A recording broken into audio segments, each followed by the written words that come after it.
And in the 2nd year of the reign of Nebuchadnezzar, Nebuchadnezzar dreamed dreams, wherewith his spirit was troubled, and his sleep brake from him.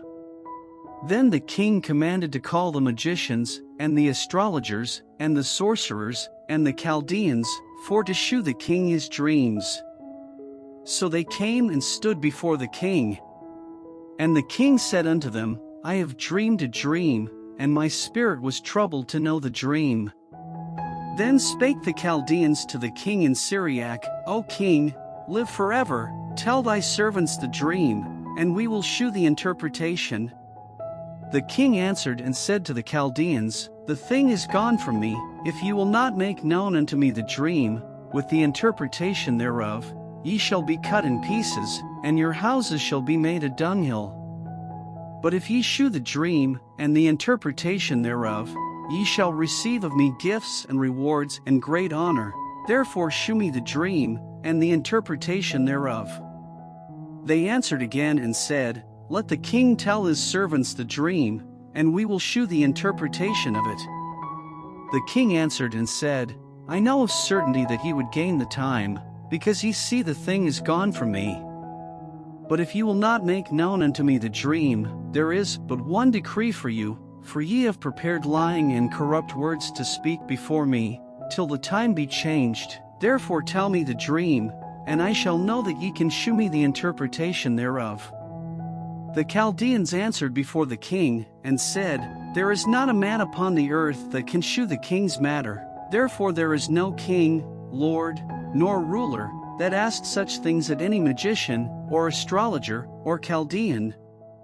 And it is a rare thing that the king requireth, and there is none other that can shew it before the king, except the gods, whose dwelling is not with flesh. For this cause the king was angry and very furious, and commanded to destroy all the wise men of Babylon. And the decree went forth that the wise men should be slain, and they sought Daniel and his fellows to be slain.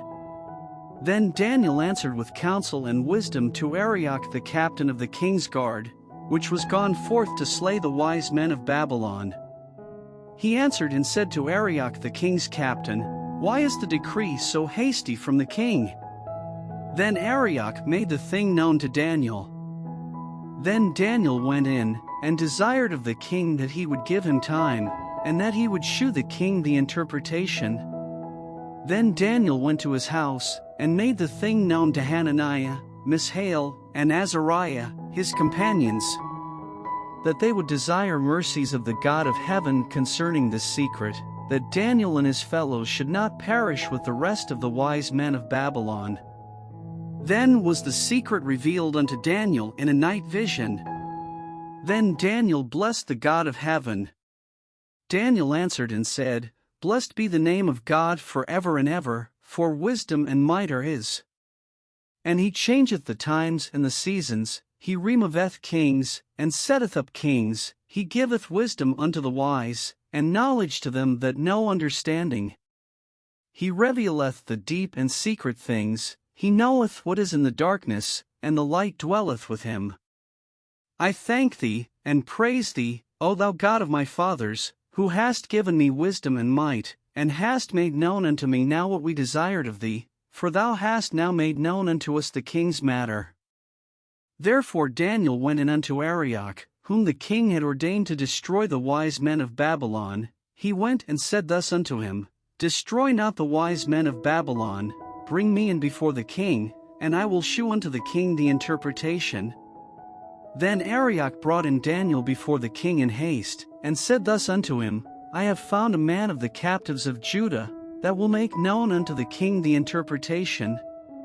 The king answered and said to Daniel, whose name was Belteshazzar, Art thou able to make known unto me the dream which I have seen, and the interpretation thereof?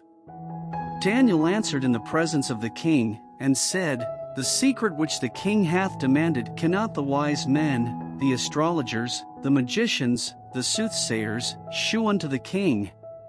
But there is a God in heaven that revealeth secrets, and maketh known to the king Nebuchadnezzar what shall be in the latter days. Thy dream, and the visions of thy head upon thy bed, are these. As for thee, O king, Thy thoughts came into thy mind upon thy bed, what should come to pass hereafter, and he that revealeth secrets maketh known to thee what shall come to pass. But as for me, this secret is not revealed to me for any wisdom that I have more than any living, but for their sakes that shall make known the interpretation to the king, and that thou mightest know the thoughts of thy heart. Thou, O king, sawest, and behold a great image. This great image, whose brightness was excellent, stood before thee, and the form thereof was terrible. This image's head was of fine gold, his breast and his arms of silver, his belly and his thighs of brass, his legs of iron, his feet part of iron and part of clay. Thou sawest till that a stone was cut out without hands, which smote the image upon his feet that were of iron and clay, and brake them to pieces. Then was the iron, the clay, the brass, the silver, and the gold, broken to pieces together, and became like the chaff of the summer threshing floors, and the wind carried them away, that no place was found for them, and the stone that smote the image became a great mountain, and filled the whole earth. This is the dream, and we will tell the interpretation thereof before the king. Thou, O king, art a king of kings, for the God of heaven hath given thee a kingdom, power, and strength, and glory. And wheresoever the children of men dwell, the beasts of the field and the fowls of the heaven hath he given into thine hand, and hath made thee ruler over them all. Thou art this head of gold. And after thee shall arise another kingdom inferior to thee, and another third kingdom of brass, which shall bear rule over all the earth. And the fourth kingdom shall be strong as iron, forasmuch as iron breaketh in pieces and subdueth all things, and as iron that breaketh all these, shall it break in pieces and bruise. And whereas thou sawest the feet and toes, part of potter's clay, and part of iron, the kingdom shall be divided, but there shall be in it of the strength of the iron, forasmuch as thou sawest the iron mixed with miry clay. And as the toes of the feet were part of iron, and part of clay, so the kingdom shall be partly strong, and partly broken. And whereas thou sawest iron mixed with miry clay, they shall mingle themselves with the seed of man, but they shall not cleave one to another, even as iron is not mixed with clay.